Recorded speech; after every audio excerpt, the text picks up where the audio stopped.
आखिरी खत।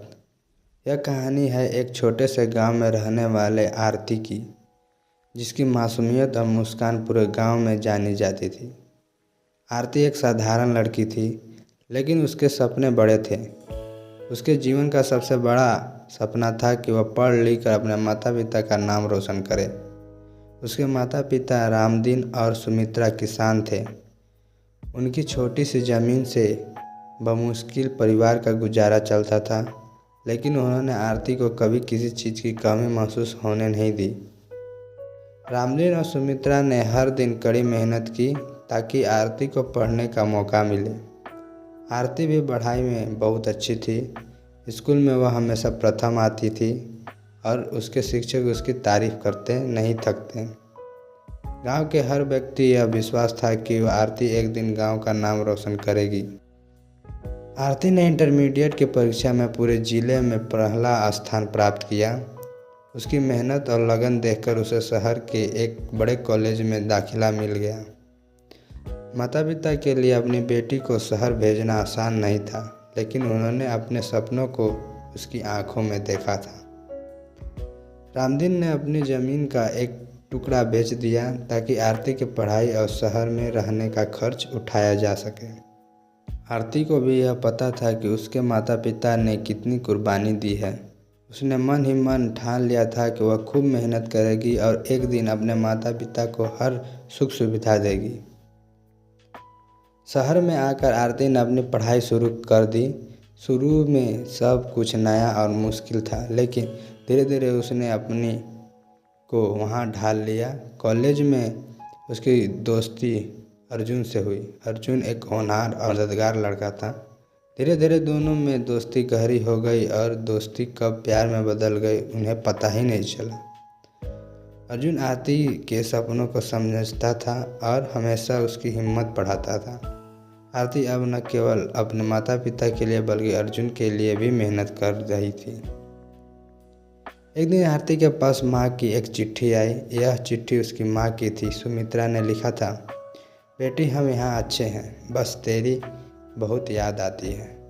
तेरे बाबूजी खेतों में दिन रात मेहनत कर रहा है। उसकी तबीयत थोड़ी ठीक नहीं रहती, लेकिन वह तुझे कुछ बताने नहीं देता। तू चिंता मत करना, बस अपना ध्यान रखना और खूब पढ़ाई करना। तुझे देख कर भी हमारी सारी थकान दूर हो जाती है। यह चिट्ठी पढ़कर आरती की आंखों में आंसू आ गए। उसने तुरंत माँ को फ़ोन किया। माँ ने हमेशा की तरह कहा, बेटी हम ठीक हैं, तू ख्याल रखना। कुछ महीनों बाद आरती अपनी पढ़ाई में व्यस्त थी कि अचानक गांव में एक चिट्ठी आई।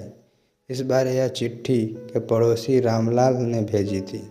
चिट्ठी में लिखा था, आरती बेटी तुम्हारे बाबूजी अब इस दुनिया में नहीं रहे।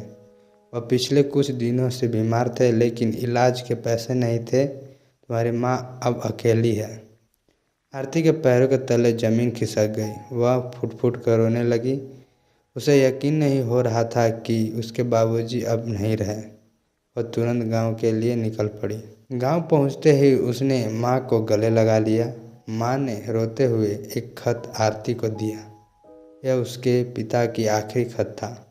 खत में लिखा था, मेरी प्यारी बिटिया, जब तू यह खत पढ़ेगी तो मैं शायद तेरे पास नहीं होऊंगा। मुझे तुम पर बहुत गर्व है। मैं जानता हूँ कि तू बहुत आगे जाएगी। मैं तुमसे बस एक वादा चाहता हूँ, कभी हार मत मानना। मेरे जाने के बाद भी तुझे अपने सपनों के लिए लड़ना है। तेरी पढ़ाई के लिए मैंने जो ज़मीन बेची थी वह मेरी सबसे बड़ी खुशी थी। तू मेरा सपना है। तेरी माँ का ख्याल रखना और हमेशा खुश रहना। तुम्हारा बाबूजी।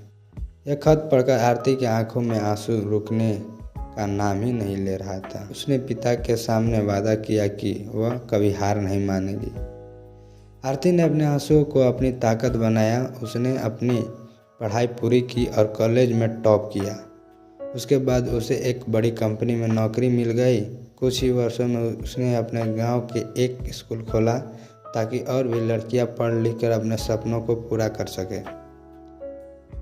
आरती ने अपने पिता के सपने को जिया और हर दिन उनकी बातों को याद कर अपने जीवन को आगे बढ़ाया। ये कहानी हमें सिखाती है कि सपने पूरे करने के लिए मेहनत, लगन और हौसला चाहिए। मुश्किलें आएगी, लेकिन अगर हमारा संकल्प मजबूत है तो कोई भी हमें रोक नहीं सकता।